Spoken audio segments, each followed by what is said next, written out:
So, nandito kami ngayon sa Dera. Punta daw kami ni Ate Katang sa date today. Diba?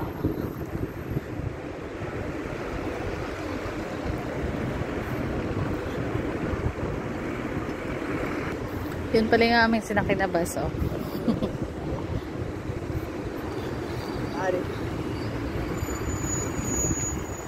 So, nandito kami ngayon sa Zoom.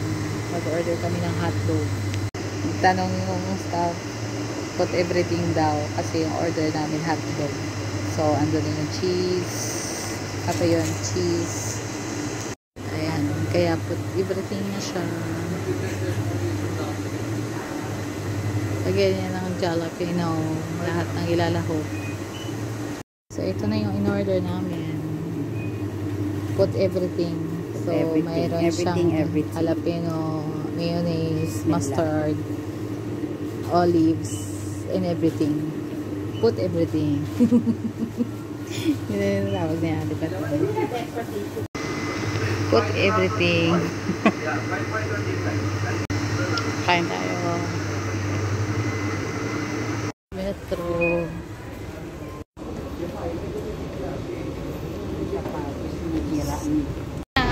Nakauwi na kami.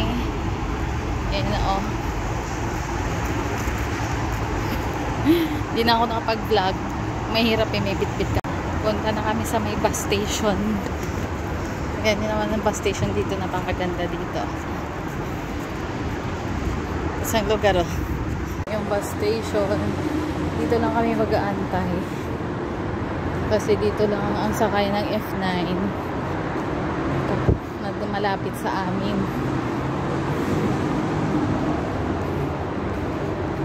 Ito yung bus station. Maganda. So may bus time. Guys, ito na yung aming mga pinamili. Nilagay lang namin sa trolley namin. Ang ganda, oh. Bigat-bigat ito. Pero napakadali. Napaka-convenient. Ayan, oh. Diba? Kaya ate patong yan. Sa akin to. Tapos yung bus, mga 9 minutes, 8 minutes pa. So, tignan nyo yung bus station. Walang katao-tao. Hindi, mayroon tao sa loob. Para lang siyang the hills. Papatay na oras. Ayan, o.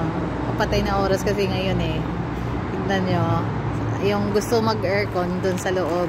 Yung gusto ayaw ng aircon dito sa labas. Nature. Ayan.